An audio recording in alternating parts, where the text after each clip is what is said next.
सिर्फ 2 दरवाजे और उस दुष्ट दैत्य त्रैलोक्यसुर का अंत। इधर विभित्सना 5 दरवाजों को सफलतापूर्वक पार करती हुई छठे दरवाजे की तरफ बढ़ रही थी। दूसरी तरफ दैत्य त्रैलोक्यसुर इस बात से बिल्कुल बेखबर था।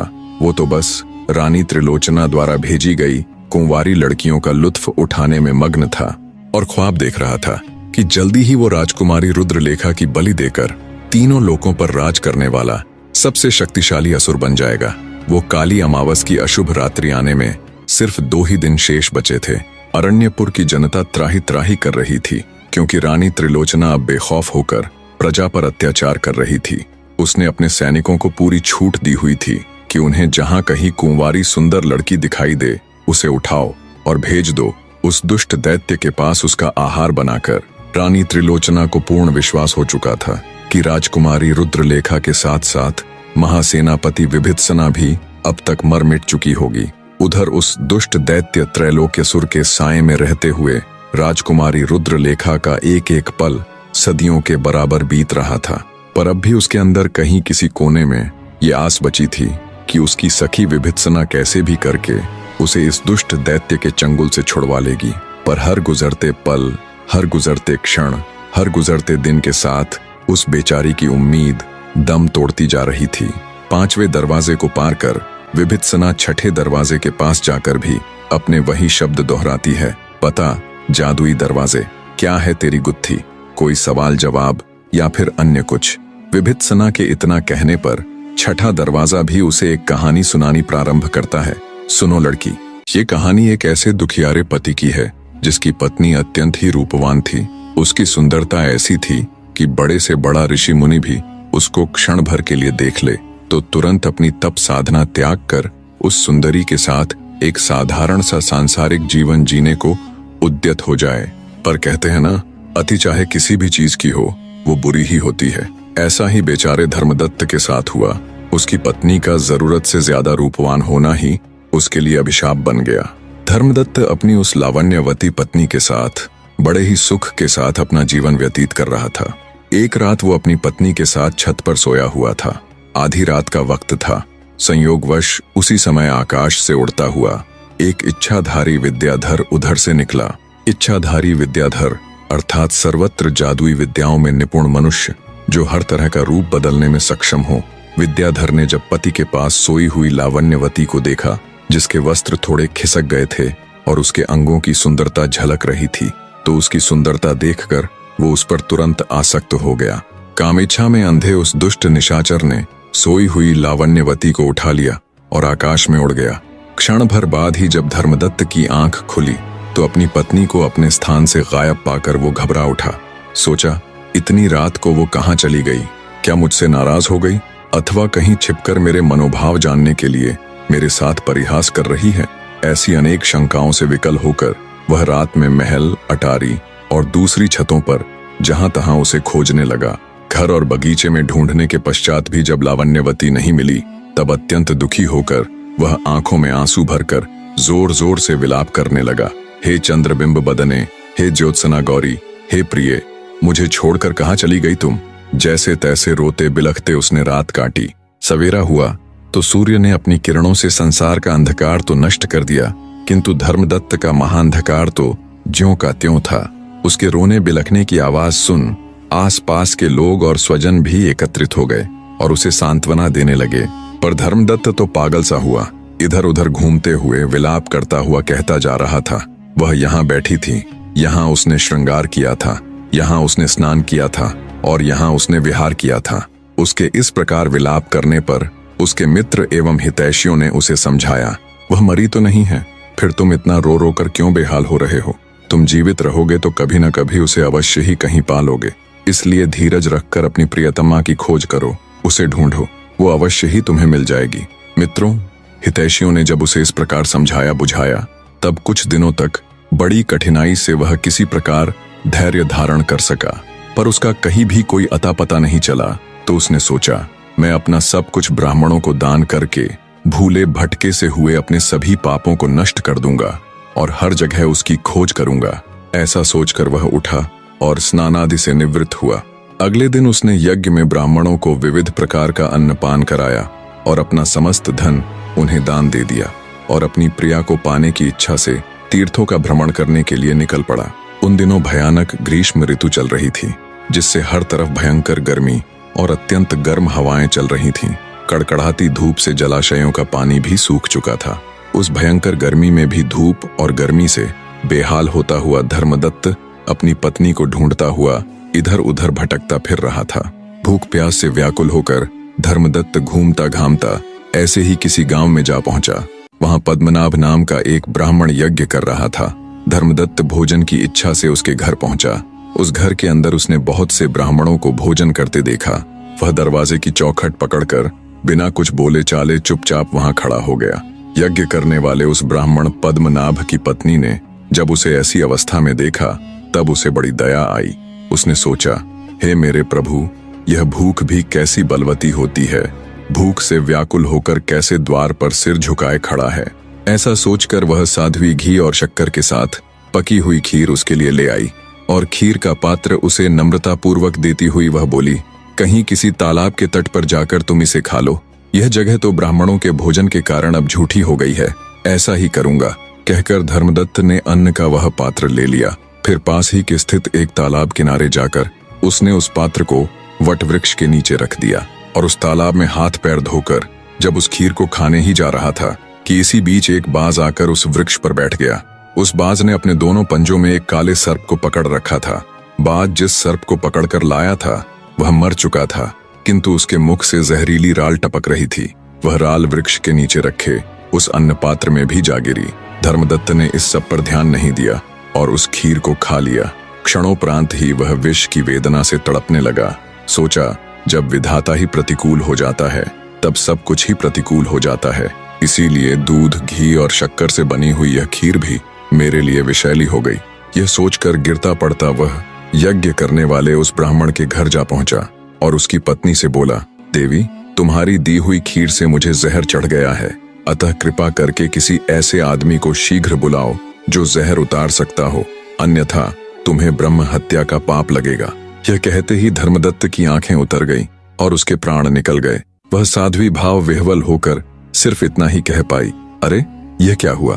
यद्यपि वह स्त्री निर्दोष थी और उसने अतिथि का सत्कार भी किया था, फिर भी यज्ञ करने वाले उसके ब्राह्मण पति ने अतिथि का वध करने के आरोप में क्रुद्ध होकर अपनी पत्नी को घर से निकाल दिया।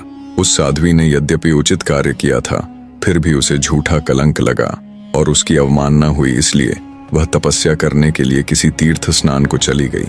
अनंतर जब ये बात कर्मों का लेखा जोखा करने वाले धर्मराज जी के दरबार में फैली तो उनके सम्मुख इस बात पर बहस हुई कि सांप, बाज और खीर देने वाली उस स्त्री में से ब्राह्मण वध का शाप किसे लगा, उसकी हत्या का पाप किसके कर्म में लिखा जाए।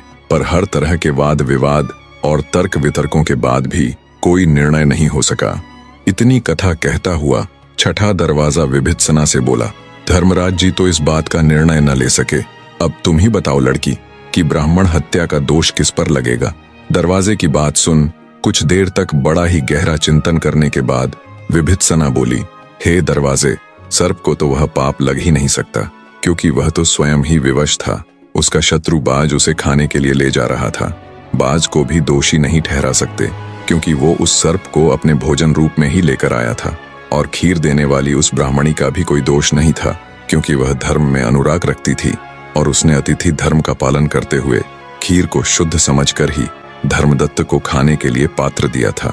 अतः मैं तो उस जड़ बुद्धि धर्मदत्त को ही इसका दोषी मानती हूँ, जो खीर को बिना जांच किए, बगैर उसका रंग देखे उसे खा गया। व्यक्ति को सामने परोसे भोजन की एक नजर जांच तो अवश्य ही करनी चाहिए कि वह कैसा है। इसीलिए तो बुद्धिमान लोग भोजन करने से पहले किसी कुत्ते को टुकड़ा डालकर उसकी परीक्षा करते हैं कि भोजन सामान्य है अथवा जहरीला। अतः मेरे विचार से तो धर्मदत्त ही अपनी मृत्यु का जिम्मेदार है। विभित्सना का जवाब सुन छठा दरवाजा बोला, मान गए लड़की, तुम वाकई बहुत बुद्धिमती हो। तुम्हारे दिए इस जवाब से यह सिद्ध होता है कि तुम वाकई यहाँ तक आने के काबिल थी, क्योंकि ये सवाल अब तक के पूछे गए सभी सवालों से मुश्किल था। ऐसा सवाल जिसमें खुद धर्मराज जी भी उलझ कर रह गए थे। दरवाजे की बात सुन सुकून भरी सांस लेती हुई विभित्सना बोली, हे दरवाजे, क्या तुम मुझे ये बताओगे कि धर्मदत्त की पत्नी के साथ क्या हुआ था। दरवाजा बोला, लड़की, उस रूप बदलने वाले शैतान ने उस स्त्री के पति का रूप धारण करते हुए उसे अपनी बातों में फंसा लिया और उसे ये आभास तक नहीं होने दिया कि वो उसका पति न होकर कोई बहरूपियां है, और उसे अपनी जगह लाने का भी एक उचित कारण बताते हुए उसे फुसला लिया और उसके साथ बड़े आनंद के साथ रहा। उस स्त्री को उसकी असलियत के बारे में कभी मालूम ना हो पाया। इतना कहते हुए छठा दरवाजा भी खुल गया। जैसे ही छठा दरवाजा खुला, उधर निश्चिंत बैठे दैत्य त्रैलोक्यसुर के शरीर में भय की एक सनसनाती लहर दौड़ गई। कुछ देर पहले तक तीनों लोगों को जीतने का सपना देखने वाला दैत्य त्रैलोक्यसुर अब पसीने से भीग चुका था। आने वाली मृत्यु का आभास होते उसे देर न लगी।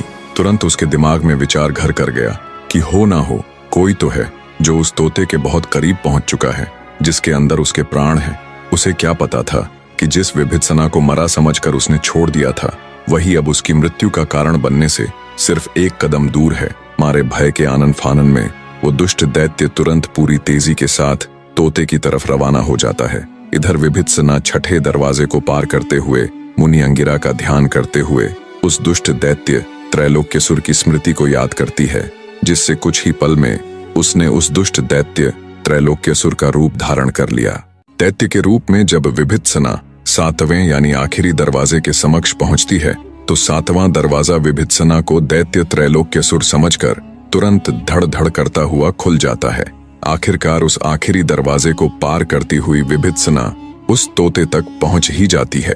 उसने जैसे ही पिंजरा खोलकर उस तोते को अपने हाथों में उठाया, वैसे ही दैत्य त्रैलोक्यसुर भी बड़ी तेजी के साथ वहां पहुंच जाता है। हूबहू अपने जैसे ही शख्स को वो तोता पकड़े देख मारे भय के दैत्य त्रैलोक्यसुर बोला, कौन हो तुम और यहाँ तक कैसे पहुंचे? उस तोते को छोड़ दो, जो भी तुम मांगोगे वो मैं तुम्हें देने के लिए तैयार हूँ। एक साथ उसने सवालों की झड़ी लगा दी। तब विभित्सना अपने गुरु को याद करती हुई अपने असली रूप में आ जाती है और कहती है, याद है दुष्ट राक्षस, मैं वही हूँ जो तुम्हारे पास अपनी सखी को ढूंढते हुए आई थी और तुमने मुझे बेरहमी से कुचलते हुए मरा हुआ समझकर छोड़ दिया था। सारा माजरा समझते दैत्य त्रैलोक्यसुर को देर न लगी। उसे हैरानी हो रही थी कि आखिर वो बच कैसे गई, पर अब वो दुष्ट दानव कुछ कर भी नहीं सकता था, क्योंकि तोते की गर्दन विभित्सना के हाथों में थी। गिड़गिड़ाते हुए दैत्य त्रैलोक्यसुर बोला, मुझे क्षमा कर दो लड़की, मैंने तुम्हारी सखी को कुछ भी नहीं किया है। वो बिल्कुल ठीक ठाक है। मैं उसे छोड़कर कहीं दूर चला जाऊंगा और फिर कभी वापस लौटकर नहीं आऊंगा। दुष्ट दैत्य को यूं अपने सामने गिड़गिड़ाते देख गुस्से से दहाड़ती हुई विभित्सना बोली, पापी राक्षस, तूने कितनी ही पवित्र लड़कियों को मात्र एक खिलौना समझकर उनके साथ मनमानी की। तेरे पाप कृत्य माफी के लायक नहीं बल्कि सजा के लायक है। इतना कहते हुए विभित्सना उस तोते की गर्दन मरोड़ देती है। गर्दन टूटते ही तोते के प्राण पखेरु उड़ जाते हैं, जिससे वो पापी राक्षस भयंकर गर्जना के साथ मारे दर्द के दहाड़ता है। अंगारों सी दहकती आंखें लिए अपना संपूर्ण दम लगाकर प्रचंड गुस्से से दैत्य त्रैलोक्यसुर विभित्सना की तरफ बढ़ता है, पर संपूर्ण जोर लगाने पर भी उसका शरीर उसका साथ ना देता हुआ विलीन होता जा रहा था। उस दुष्ट को अपनी तरफ बढ़ता देख लाखों हजारों कुंवारी लड़कियों के दर्द को महसूस करती हुई विभित्सना अपनी पूरी ताकत के साथ उस राक्षस के विलीन होते शरीर पर फुर्ती के साथ तलवार से जोरदार प्रहार करती है। एक तो तोते की गर्दन का टूटना, ऊपर से विभित्सना का वो भयंकर प्रहार। कुछ ही पलों में वो दुष्ट राक्षस चीखता चिल्लाता हवा में विलीन हो गया। दैत्य त्रैलोक्यसुर का अंत कर विभित्सना फिर से गरुड़ को याद कर उसके ऊपर सवार होकर 7 समुद्रों को पार करती हुई दैत्य त्रैलोक्यसुर के ठिकाने पर जा पहुंची।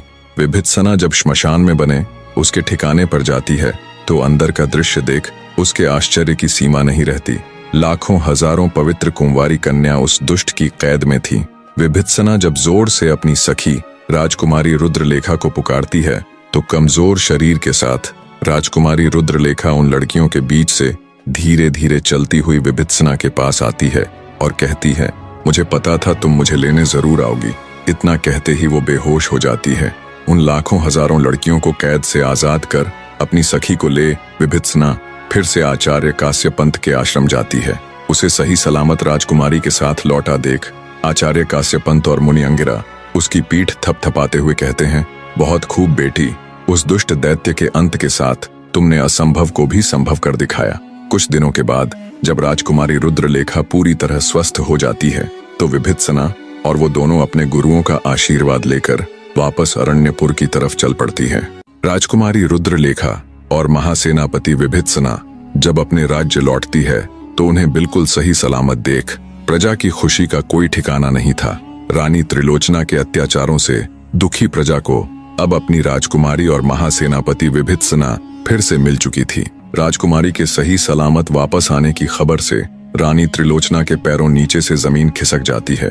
उसकी हालत काटो तो खून नहीं जैसी हो जाती है।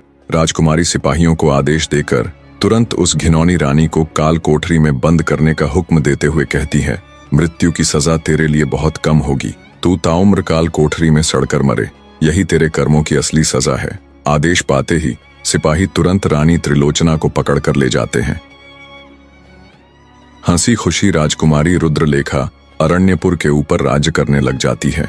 निष्कर्ष, यह कथा हमें सिखाती है कि अन्याय और ईर्ष्या चाहे कितनी भी गहरी क्यों न हो, सत्य और धर्म की विजय निश्चित है।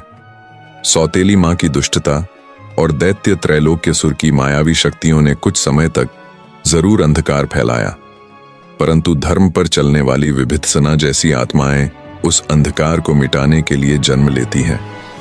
7 दरवाजों की परीक्षा इस बात का प्रतीक है कि जीवन में हमें बार बार कठिनाइयों का सामना करना पड़ता है, परंतु धैर्य, साहस और निष्ठा से सब पार हो जाता है। राजकुमारी रुद्रलेखा और उसकी सखी विभीषणा का संघर्ष हमें बताता है कि मित्रता, निष्ठा और सत्य के बल पर सबसे बड़ा राक्षस भी पराजित हो सकता है।